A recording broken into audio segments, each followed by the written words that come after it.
Maranata. Aleluias, glórias, a paz do Senhor, igreja. Que culto é esse, Jesus? Aleluia, glória. Eu quero que você pegue a sua Bíblia comigo sem demora, aproveitando que nós já estamos de pé. Abra comigo no Evangelho de Mateus, capítulo 25. Nós vamos continuar nessa atmosfera de adoração, entoando a Ele louvores, palavras de honra, de glória, pois só Ele é digno, aleluia. Evangelho de Mateus, capítulo 25, do versículo 1 ao 13. Quem encontrou vai dando glória a Deus aí. Aleluia. Assim diz a palavra do Senhor. Vocês estão rápidos hoje, gente. Vocês já encontraram, aleluia. Assim diz a palavra do Senhor. Evangelho de Mateus, capítulo 25, do versículo 1 ao 13. O reino dos céus será, pois, semelhante a 10 virgens que pegaram suas candeias e saíram para encontrar-se com o noivo. 5 delas eram insensatas e 5 eram prudentes. As insensatas pegaram suas candeias, mas não levaram óleo. As prudentes, porém, levaram óleo em vasilhas junto com suas candeias. O noivo demorou a chegar e todas ficaram com sono e adormeceram. À meia-noite, ouviu-se um grito: o noivo se aproxima, saiam para encontrá-lo. Então todas as virgens acordaram e prepararam as suas candeias. As insensatas disseram às prudentes: deem-nos um pouco do seu óleo, pois as nossas candeias estão se apagando. Elas responderam: não, pois pode ser que não haja o suficiente para nós e para vocês. Vão comprar óleo para vocês. E saindo elas para comprar óleo, chegou o noivo. As virgens que estavam preparadas entraram com ele para o banquete nupcial, e a porta foi fechada. Mais tarde vieram também as outras e disseram: Senhor, Senhor, abre a porta para nós. Mas ele respondeu: a verdade é que eu não as conheço. Portanto, vigiem, porque vocês não sabem o dia nem a hora. Amém? Aleluia. Fecha suas Bíblias. Eu quero fazer uma breve oração enquanto você senta, queridos. Pai, nós queremos entronizar mais uma vez o seu nome. Queremos, Senhor, que a tua presença, Senhor, permaneça, Senhor, palpável nesse lugar. Entoamos canções de adoração a Ti. Clamamos, Senhor, em conjunto com a igreja, com o corpo, com a noiva, que o Senhor venha. Maranata. Que através dessa palavra, Senhor, o nosso espírito, Senhor, se fortaleça. Que através dessa palavra, o Senhor traga em nós, Senhor, transformação, restauração. Que o Senhor traga o bálsamo, Senhor, a água, que possa, Senhor, refrigerar, Senhor, a nossa sede de conhecer a Ti, cada dia mais e mais. Fala conosco, Senhor, em nome de Jesus. Amém? Aleluia. Quantos já conheciam essa parábola? Aleluia. Alguns não, olha que surpresa, você ficou com vergonha de falar que conhecia. É uma parábola muito conhecida. O Senhor vem falando em parábolas em todos os evangelhos, mas a parábola das 10 virgens é uma parábola que fala diretamente para aqueles que estão em Cristo. No capítulo anterior, no capítulo 24, no Evangelho de Mateus, ele anuncia para nós sobre a sua vinda e sobre o final dos tempos. Mas as passagens anteriores são aplicadas tanto para gentios, aqueles que não criam em Cristo, quanto para os judeus. Mas no capítulo 25, ele fala: então vocês querem saber como vai ser o final dos tempos? Como vai ser a minha volta? Eu vou dizer: esta passagem, ela nos aponta diretamente, somente para aqueles que esperam no Senhor, para nós que cremos, não para gentios, não para quem o conhece, porque todos nós estamos nos preparando para o grande encontro do noivo com a noiva, amém? Todos nós estamos com as nossas candeias acesas, aguardando a volta do noivo. E é importante nós entendermos que nessa parábola existe algo que é verídico, verdadeiro e inevitável: a volta do Senhor Jesus.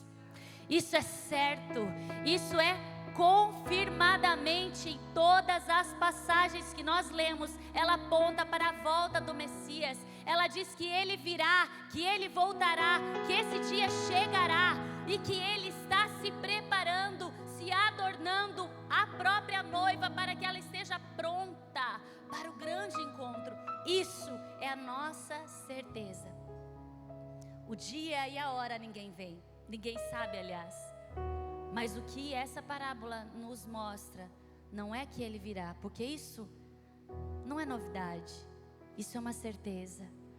O que essa parábola nos aponta e que nós precisamos saber é como é que nós devemos estar quando ele chegar.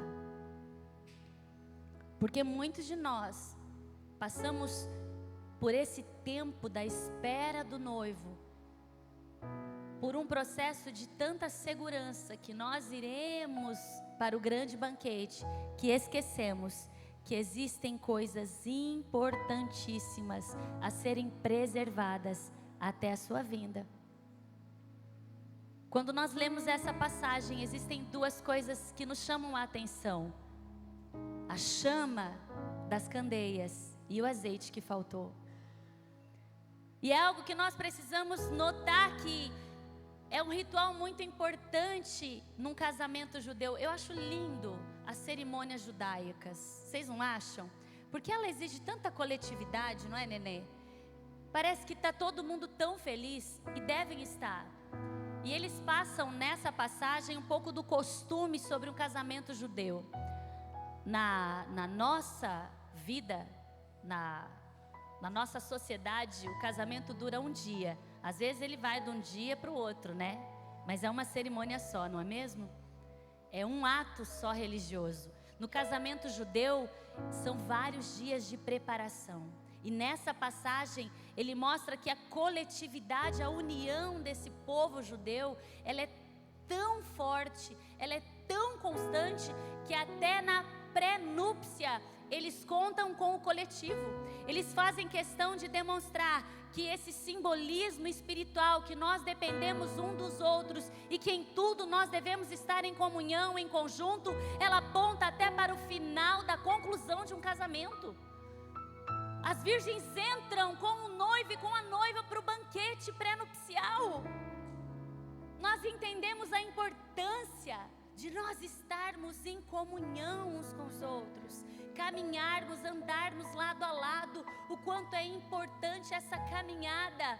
O casamento judaico carrega para nós um grande simbolismo espiritual. Carrega para nós, aponta para nós a importância de nós estarmos em comunhão uns com os outros. Olha aí para tua amiga e pergunta para ela: você seria uma das 10 virgens que estariam comigo esperando meu noivo? Quem são as bestes? Quem estaria com você do lado de fora? A pastora fez ontem uma festinha, meu Deus, eu quase 100. Tremendo. A gente quer celebrar, a gente quer se alegrar. A gente faz questão de estar em comunhão em momentos de alegria.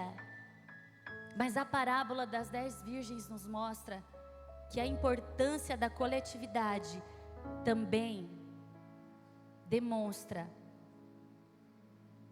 que existe uma camuflagem no meio do coletivo, que nós precisamos estar atentos.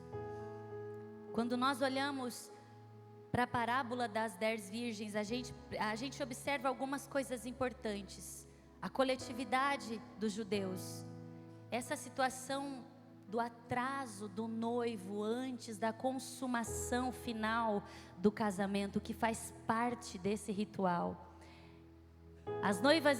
A noiva está junto com as 10 virgens, preocupada com a cerimônia, com os acontecimentos, com o cortejo, com a vigília.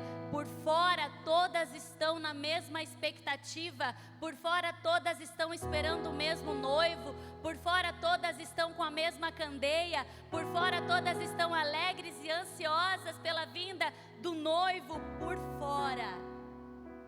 Esse ritual nos alerta que não basta somente a gente viver essa expectativa coletiva e ofegante de ansiar, de esperar, de estar ansiosa pela vinda dele, que nós precisamos sim, mais do que estar em grupo, manter a nossa chama acesa e o azeite preparado, porque foi a partir daí que a segregação, a separação de quem entrou com o noivo para cear, fez a diferença na vida daquelas que não estavam prontas.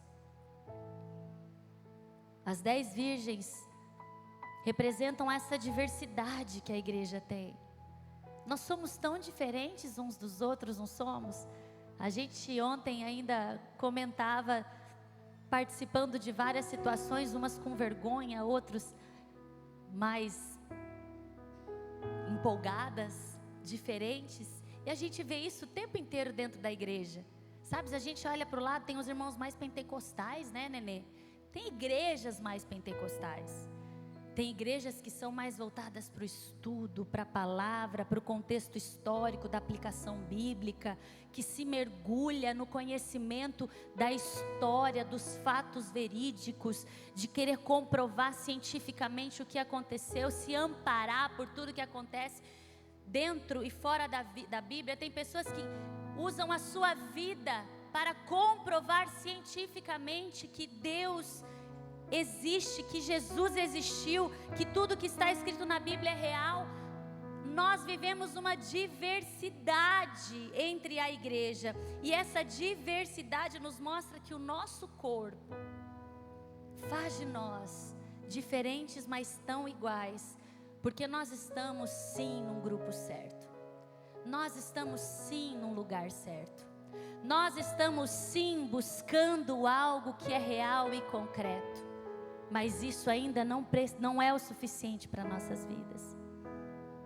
Assim como as 10 virgens, as 10 estavam no lugar aonde o noivo iria passar, as 10 estavam com a lâmpada acesa, as 10 estavam com a mesma expectativa, mas existe algo que nos diferencia e que fará toda a diferença na hora que Ele vier, na hora que o Maranata acontecer, que é não só lâmpada que nós carregamos, mas o azeite que ninguém vê, o azeite que fica escondido, o azeite que nós carregamos, mas que não é aparente.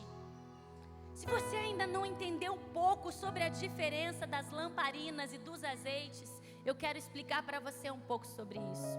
Quando a parábola aponta para a gente, falando das 10 mulheres que esperavam junto com a noiva o noivo, a gente já entendeu sobre a diversidade da igreja e o quanto é importante nós estarmos em comunhão. Mas existe algo que nos diferencia do mundo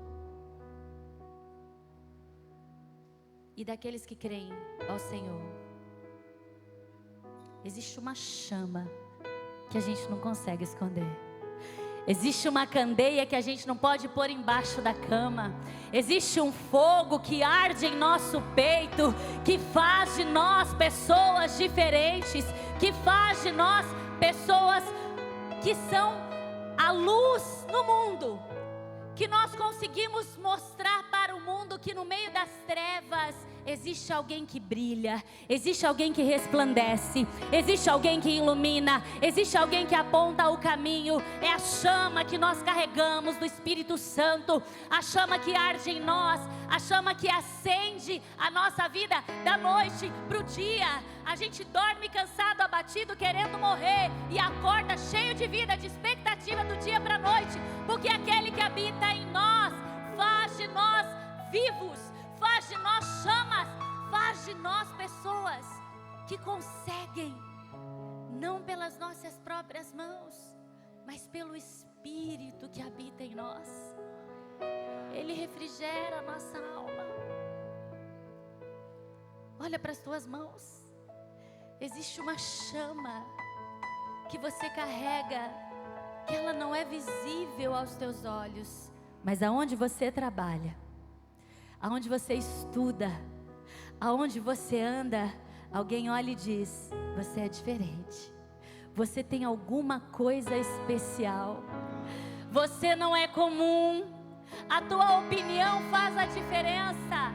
Por onde nós caminhamos, a gente carrega uma lamparina. Nós somos iguais àqueles que carregam as lâmpadas conosco. Mas existem pessoas em trevas, existem pessoas apagadas no meio da escuridão, que anseiam pela nossa presença. Nós precisamos entender que são essas lamparinas que nos fazem diferentes. É a presença do Espírito Santo.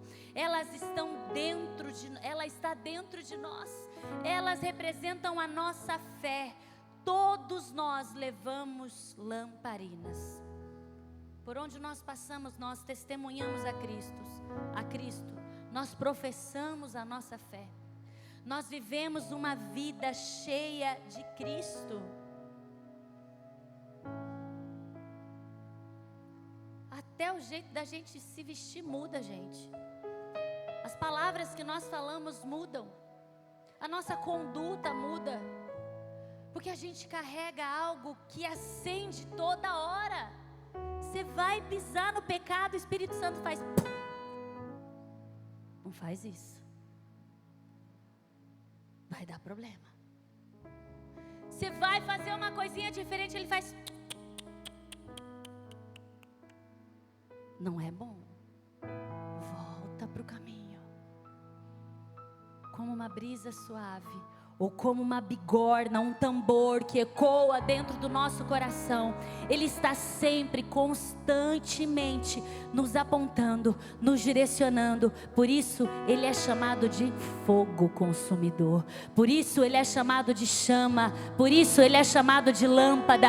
Porque ele resplandece, ele brilha, ele acende. A gente não consegue esconder. Você pode até não olhar, mas até com os olhos fechados, a chama aponta, ela invade a sua alma, ela consegue ser perceptível em qualquer lugar, com os olhos fechados ou abertos. A gente consegue identificar a lâmpada, a chama que nós carregamos. Nós precisamos entender que por mais que nós tenhamos essa chama dentro de nós, quando nós estamos em comunhão, a gente não consegue diferenciar quem tem um foguinho e quem tem um fogão, consegue? Quem tem muita chama e quem tem pouca, consegue? Você já conseguiu perceber? Tem irmão do nosso lado que tem sonhos proféticos, irmão. Tem irmãos do nosso lado que vivem experiências sobrenaturais com o Espírito Santo, que ela não consegue nem falar direito o que ela viveu. Ela ainda está digerindo. Tem irmãos do nosso lado que tem dons que a gente nem conhece ainda. Quem já não viveu uma experiência dessa? Sabe, de do nada, você entrar em algum lugar e a pessoa começa a falar da tua vida, a revelar segredos, orações, coisas que aconteceram no teu passado, que te identificam como uma pessoa que nem a melhor pessoa que você conhece mais próxima da sua vida saberia contar o que ela está te contando. Revelações que vêm do céu, porque a chama dela só aparece quando nós estamos vivendo uma experiência sobrenatural. natural, nós não conseguimos identificar, nós não conseguimos observar, porque a chama é a nossa fé confessada. A lâmpada que nós carregamos é o que os olhos conseguem ver, e é por isso que quando as virgens estão entre as 10, elas são todas iguais, carregando a mesma expectativa, a mesma lâmpada, o mesmo fogo. Mas na hora que o noivo chega, nós precisamos entender que o nosso testemunho às vezes não vai ser o suficiente, porque nós podemos enganar homens, mas a gente não engana Deus. Nós precisamos perceber que o primeiro alerta da parábola de 10 virgens é que somente a chama não é suficiente para nós vivermos com Cristo na eternidade, porque a chama é superficial. A chama, ela é o aparente. Ela pode ser bonita por fora, mas ela não mostra a essência por dentro. Ela pode ser muito clara, robusta, mas ela só demonstra a nossa religiosidade. E o Senhor não busca religiosidade, Ele busca relacionamento. Nós precisamos superar o erro da superficialidade. A gente tem que demonstrar sim a nossa fé. A gente tem que sim que mudar o jeito de vestir, o jeito de falar. A gente tem sim que proferir palavras de bênção, fazer atos de bondade, deixar os julgamentos de lado, mudar a nossa conduta. Mas se tudo isso for só o aparente, isso não é suficiente. As lâmpadas são todas iguais, mas o que essa parábola nos mostra é que o Senhor busca muito mais. A autoconfiança espiritual é uma grande armadilha que muitas pessoas caem. Às vezes a gente acredita que cumprir a regra, viver em um ambiente cristão, falar sobre salvação, ouvir louvores, estar na igreja toda semana, fazer o seu devocional, cumprir uma conduta, ficar postando mensagens ou palavras proféticas é o suficiente. Não é o suficiente. Isso apenas não basta. Nós não podemos achar que o que nós estamos mostrando, o que nós estamos carregando nas mãos é o suficiente para nós clamarmos e esperarmos ao Senhor, a Deus, na sua grande vinda. Porque o que Ele busca não é o que nós mostramos com as mãos, mas é o que está no oculto, o que está no secreto, o que está embaixo, o que está escondido, o que ninguém vê, o que ninguém olha, o que o homem não pode julgar. Nós precisamos perceber que o Senhor quer que nós tenhamos com Ele não uma confiança na nossa reputação, mas sim um grande relacionamento. A gente constrói muros tão altos para mostrar a nossa fortaleza, esquece de nos basear nos alicerces aonde ninguém vê, construindo casas sobre areia.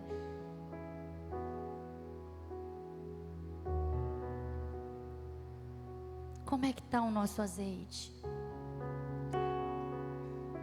Eu acho interessante que quando Deus traz essa inspiração dessa parábola, Ele traz algo que eu tinha muita dificuldade em fazer, eu acho que vocês têm também. O que começou a dividir as nécias das sábias foi um não. As virgens sábias tiveram uma palavra para as insensatas: não, nós não dividiremos o que nós temos. E a gente acha que por a gente estar vivendo o Evangelho, a gente está dentro de uma igreja, querendo fazer bondade, fraternidade, justiça, paz, A gente tem que falar sim para tudo, né, Larissa? A gente tem que dizer sim para tudo. A gente tem que abaixar a cabeça e dizer sim, eu faço, sim, eu vou, sim, conta comigo, vem.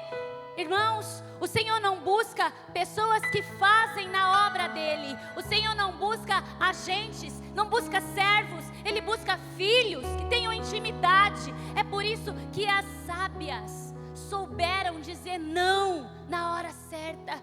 Porque nós precisamos guardar a intimidade que nós devemos construir com o nosso Deus. Se você não tem mais tempo para Ele, tenha tempo.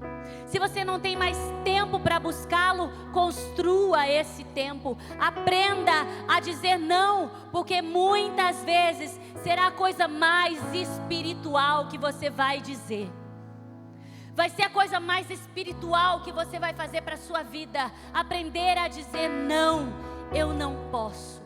Não, eu não tenho tempo. Porque eu preciso gastar o meu tempo com o que é importante.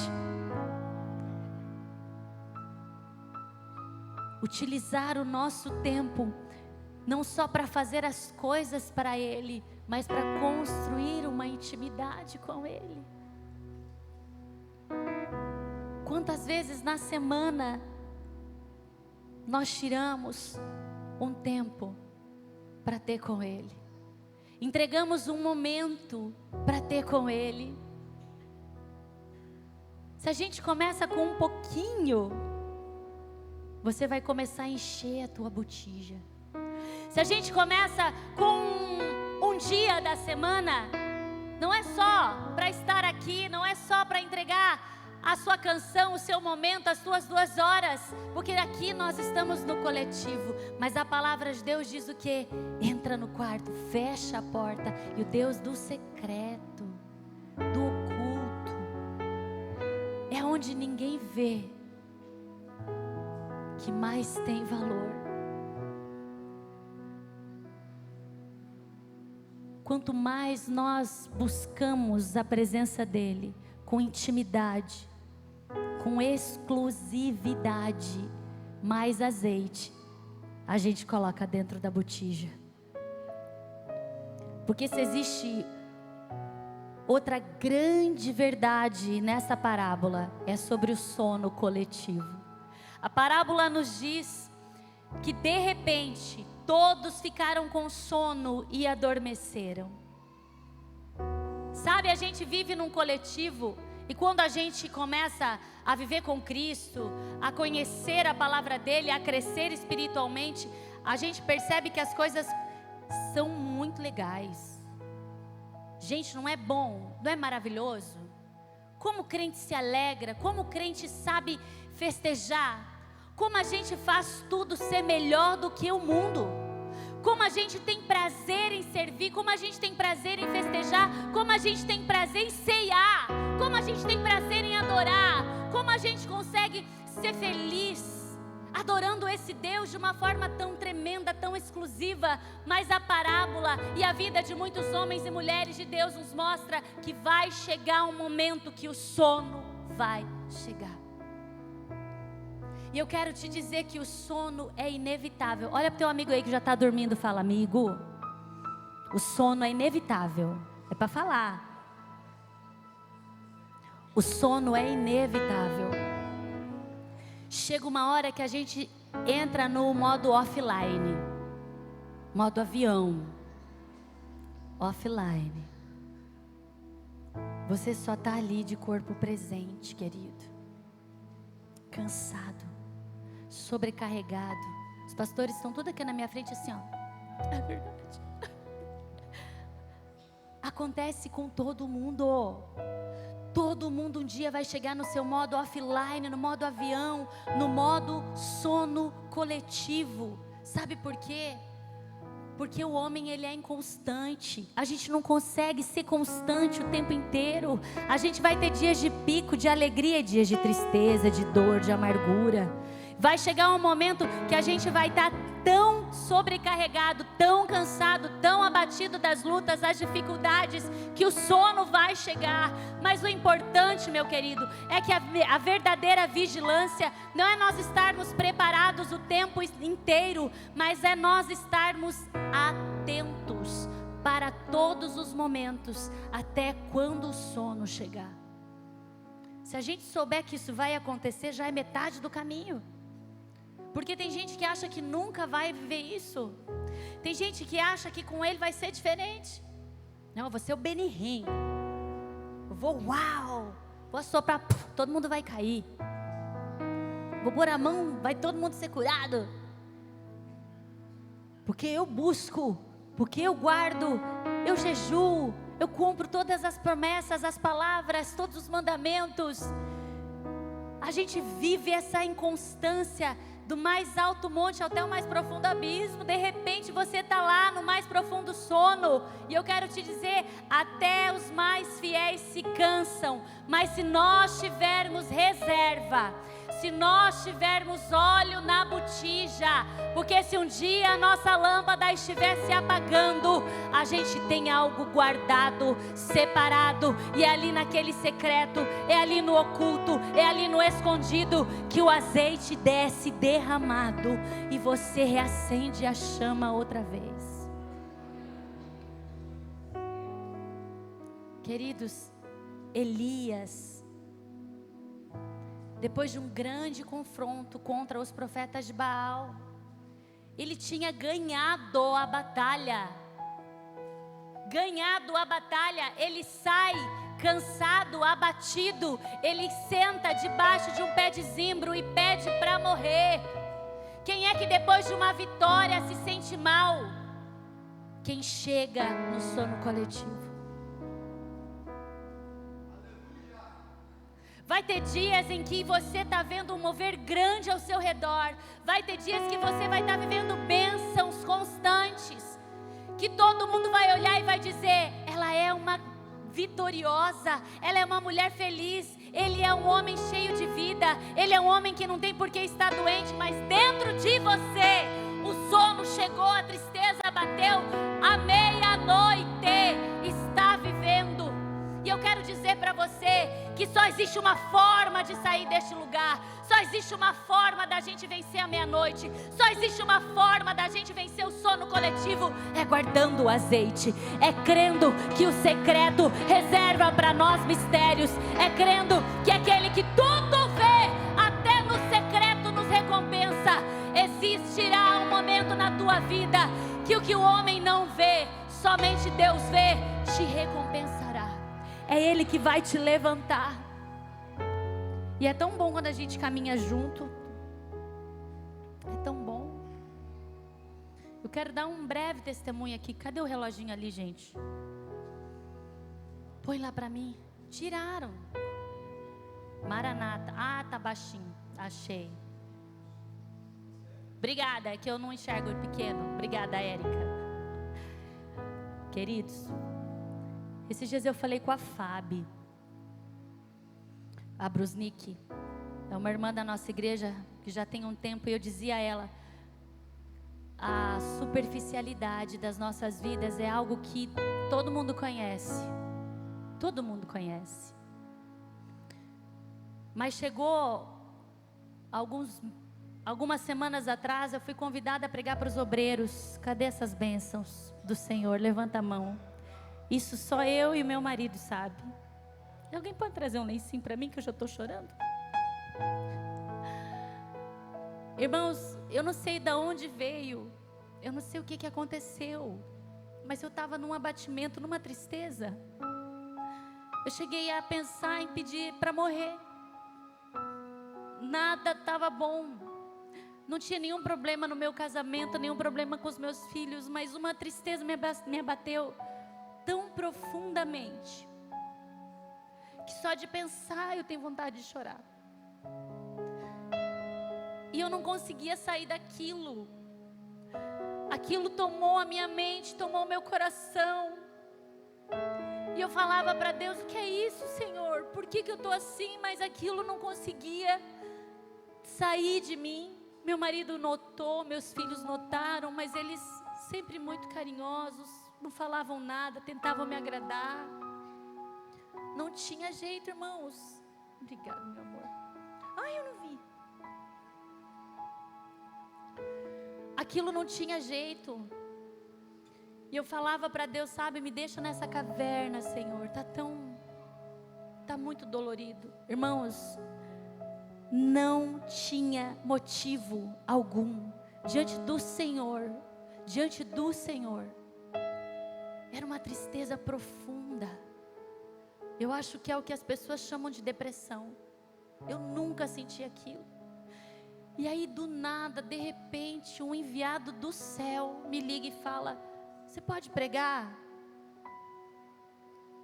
Na reunião dos obreiros. Eu não queria aceitar, irmãos. Eu não tinha força. Só que eu fiz um propósito com Deus, eu não nego. É muito difícil, só se eu tiver algum compromisso. Eu falei, amém, eu vou pregar. Você estava lá, né, Nenê? Quando nós paramos na frente da igreja, o meu marido olhou para mim e falou: eu vou orar por você. Ele não falou com essas palavras: você não está bem, tem alguma coisa estranha, você não está bem, mas eu preciso orar por você. Ele só olhou para mim e falou: deixa eu orar por você. Irmãos, ele pôs a mão na minha cabeça. Tá. Eu acho que no fundo ele mandou sair alguma coisa, Nenê.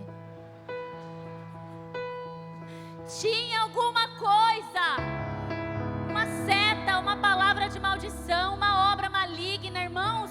É verdade, o dia mal chega. A gente às vezes não tem justificativa para viver isso. Eu não tinha nenhuma, mas eu estava vivendo. E quem tem justificativa é pior ainda, porque daí você não consegue sair daquilo. Mas a gente não vive por vista, a gente vive por fé. Quando ele orou por mim, eu já olhei e percebi, falei: o Senhor está aqui. Quando eu entrei naquele ambiente ali, vocês começaram a adorar, eu já levantei as minhas mãos e falei: Senhor, leva esse fardo que está em mim. Eu não sei o que é, mas eu não aguento. E eu já comecei a ministração chorando, coisa que eu não consigo, irmãos. Eu sou mais de rir do que de chorar. Mas tem dia que a gente não quer ser esse superficial, a gente quer ser o que a gente está dentro. Ninguém precisa saber das nossas lutas, mas tem luta que a gente não consegue esconder. A meia-noite chega, ela vem sorrateiramente, e a gente dorme com certeza. Isso é uma verdade que nós precisamos encarar. Só que o Senhor estava vigiando por mim. O Espírito Santo gritou: o noivo vem.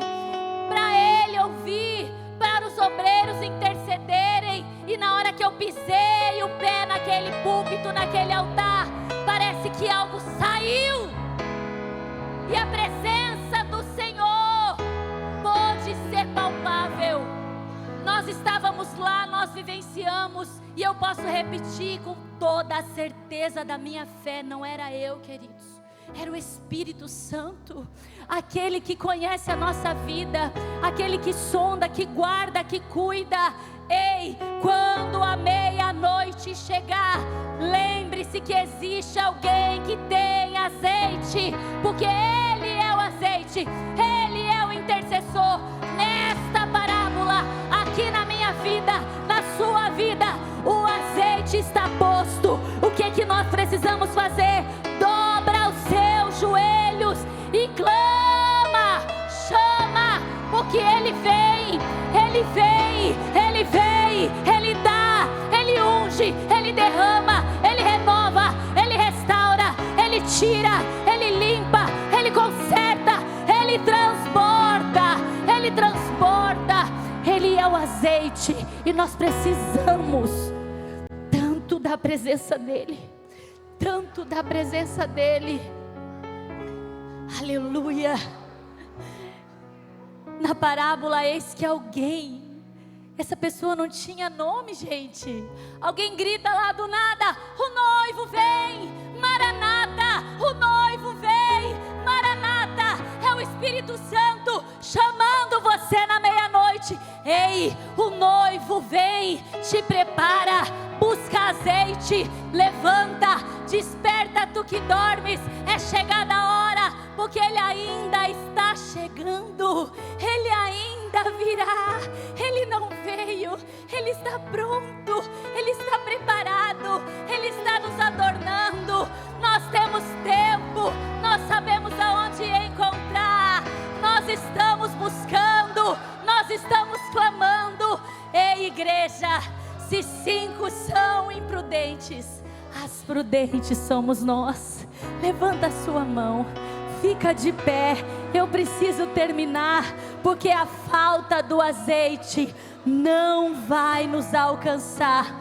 Ei, querido, é chegado a hora, porque esta parábola, ela não condena as mulheres que estavam insensatas, ela não condena o atraso do noivo, mas ela exalta a nossa urgência de estarmos preparados.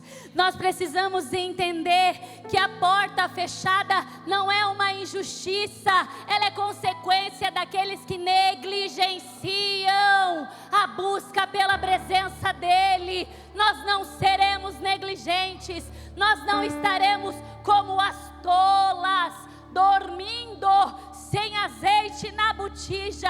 Nós precisamos entender que só aqueles que buscam a Deus em todo o tempo, antes da dor, antes da dificuldade, antes das necessidades, são aqueles que no dia do grande encontro com o noivo, poderá estar com a sua lâmpada acesa. Essa parábola não acusa a imprudência das insensatas. Ela apela para que cada um de nós busquemos o azeite, não só o fogo. Olha para as tuas mãos. Será que nós estamos em falta com o nosso Espírito Santo? Será que nós estamos ocupados e distraídos com a grande festa desse casamento? Será que nós estamos apenas vigilantes com as cerimônias, cumprindo todas as determinações, mas estamos esquecendo do que é essencial e do que é invisível aos olhos do homem? O Senhor não se importa com o tamanho da sua lamparina. O Senhor não busca somente aqueles que têm a lâmpada. Ele busca aqueles que têm azeite. Mas existe uma boa notícia, porque naquela era, naquele momento desta passagem, muitas ficaram do lado de fora. A boa notícia é que o azeite ainda está disponível. A porta ainda está aberta. Não importa quantas vezes você cochilou, não importa quantas vezes você estava despreparado, é chegado o tempo, é chegada a hora de nós nos levantarmos e buscarmos o azeite, a presença do Espírito, porque nós não cansamos de clamar: Maranata, ora vem, Senhor Jesus. A sua presença na nossa vida é constante, mas nós não nos distrairemos com esta cerimônia.